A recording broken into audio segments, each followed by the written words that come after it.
The Hubble Space Telescope has been part of this adventure, this epic adventure to study exoplanets, as is the Spitzer Observatory, joined by Kepler. In 2017, we're going to launch what is, in some sense, the follow-on to the Kepler mission, although Kepler is now in its K2 mission, still looking for exoplanets and doing other great science. But the Transiting Exoplanet Survey Satellite will be launched, which will continue this wonderful adventure that Kepler has been on.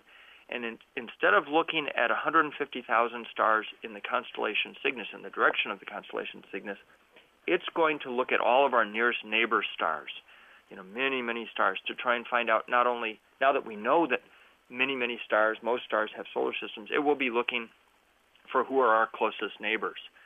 And when we find those neighbors, there's an amazing exoplanet observatory called the James Webb Space Telescope that will give us the opportunity to follow up and do spectroscopy of planets and planetary atmospheres around nearby stars. And we even are starting to talk about plans for future observatories. Of course, James Webb Space Telescope will do much, much more than just exoplanet science. But we are on the cusp of a future observatory beyond James Webb that could get the spectrum of the atmosphere of an Earth-like planet around a nearby star like our sun, and maybe look for signatures, potential signatures, biosignatures, indicating there could be life on that planet.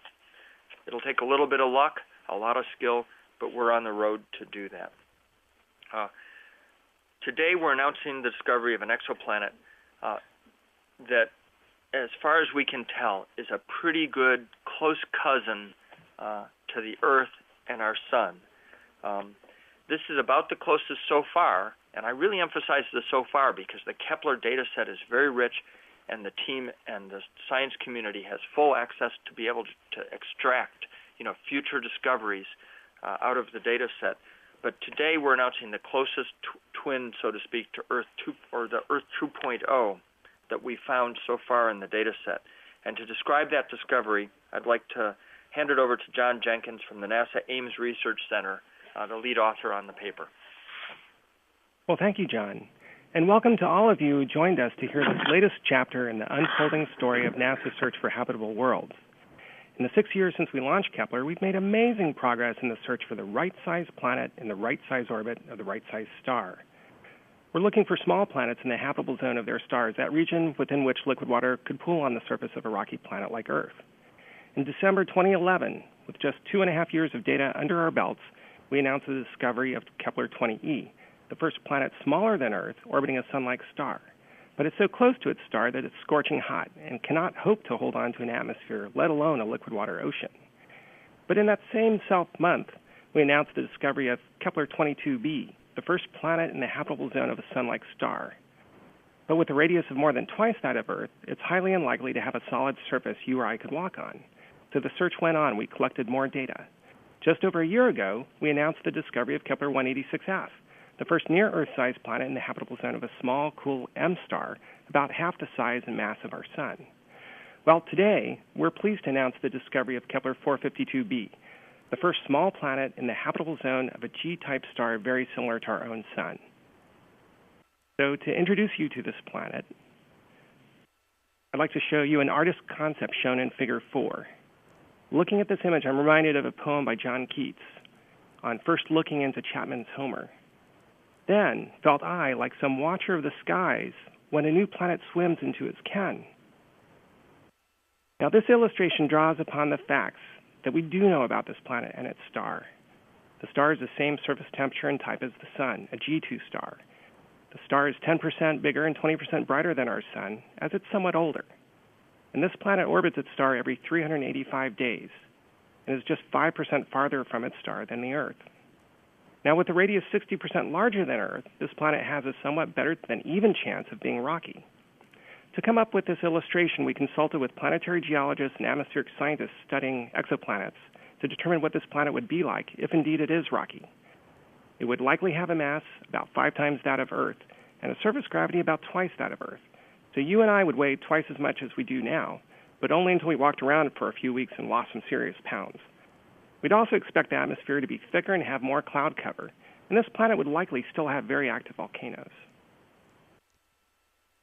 To put this discovery into context, let's look at Figure 5, which shows the Kepler 452 system alongside that of Kepler 186 and the solar system. The green shaded regions indicate the habitable zone in each system. Now, as you can see on this figure, Kepler 186 is clearly a miniature solar system. The orbits of all 5 planets, including the outermost, 186F, would fit inside the orbit of Mercury, which, as we all know, is not a habitable world. In contrast, the habitable zone of Kepler 452 is nearly the same size and extent as that of our Sun. Moreover, the size of the orbit of 452b is nearly the same as Earth. So to put this discovery in context with all the small confirmed planets less than 2 Earth radii in the habitable zone that we've discovered by Kepler in the last 6 years, I'm showing a scatter plot of all these planets on Figure 6 in terms of the surface temperature of the star they orbit on the y-axis, and in terms of the amount of energy received from their star in Earth units on the x-axis. The light and dark green shaded regions indicate the conservative and optimistic habitable zones, respectively. The blue disks indicate the sizes of these planets relative to one another and to the Earth, depicted here alongside Venus and Mars in the upper part of the diagram. Note that all the planets discovered before today lie in the bottom half of the diagram. That is, they all orbit stars that are significantly cooler and smaller than the Sun. Well, today the Earth is a little less lonely because there's a new kid on the block who moved in just right next door in terms of the surface temperature of the star it orbits and the energy it receives from its star.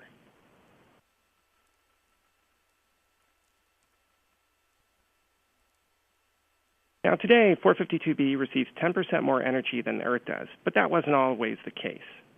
Figure 7 presents a window into time depicting the history of the habitability of Kepler 452b and the Earth. Stars are like people. When they're young, they're small and dim, but as they grow older, they fill out, slow down, and they get brighter.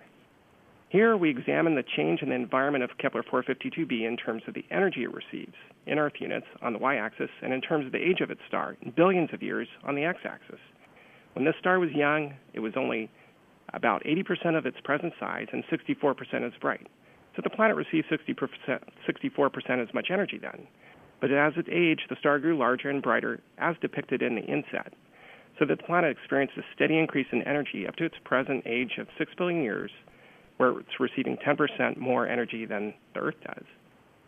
Now, it'll leave the habitable zone for good at an age of about 9 or 10 billion years as the star continues to grow.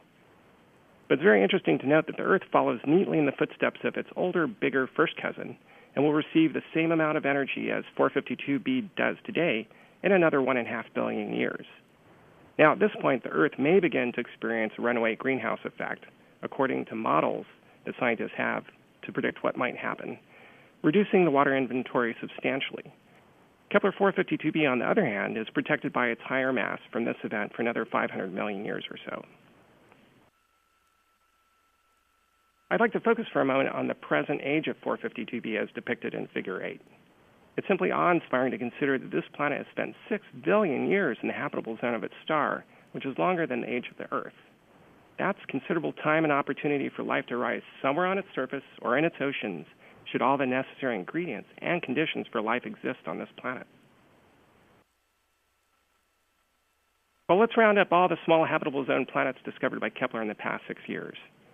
As Figure 9 shows, we've detected 4 such planets orbiting M-stars, which are significantly smaller and cooler than the Sun, and 7 such planets orbiting K-stars, which are slightly cooler and somewhat smaller than the Sun. Today, we add the first small, possibly rocky planet orbiting a G-star to this list. It has the same size orbit as the Earth and the same length year. It orbits the same type and temperature star and has a better than even chance of being rocky. It's a real privilege to be able to deliver this news to you today. Just 2 years ago, our hopes of finding Earth-like worlds were seemingly dashed by the loss of the second of 4 reaction wheels and the end of the data collection phase of the Kepler mission. It's been a real roller coaster ride all these years, from the many years we spent convincing our colleagues that we had the technology and the science was right to fly this mission, through that nail-biting episode of watching the candle being lit and watch the rocket take off, and then today. We also recognized at the time, early in the mission, that the Sun-like stars we were observing were more variable than the Sun, complicating our efforts to find the weak signatures of these small planets. but we worked really hard over the last several years to improve our planet hunting software, and we're seeing the results in this discovery. Now, given that every small habitable zone planet we detect corresponds to at least 50 that we can't see in our data because they're not aligned right, or we're not quite sensitive enough to see them, we can say that near-Earth-sized planets in the habitable zone of sun-like stars are common throughout the galaxy. Surely there are more gems like 452b waiting to be discovered in the rich Kepler legacy archive. To tell us more about newly identified planet candidates, I hand it over to Dr. Jeff Coughlin. All right. Well, thank you, John, very much, and thank you all for being here to listen in. I am really excited today to announce Kepler's 7th Planet Candidate Catalog. So Kepler, over the 4 years of its main mission, collected a large amount of increasing data. And as it did so, we presented a series of catalogs to document all the planet candidates we had discovered. Well, 6 months ago, we presented the 6th catalog, which contained just over 4,000 transiting planets. Today, with the announcement of the 7th catalog, we've increased the number of those planet candidates by over 500. And I think this is particularly impressive because we only have 1 extra month of data. And in fact, that's the final month of data collected by the spacecraft on the main original Kepler field. So we're no longer finding new candidates due to collecting more data. We're finding them due to an improvement in our techniques. We're understanding the Kepler data better with every single day, and we're improving our ways to find the planets in those data.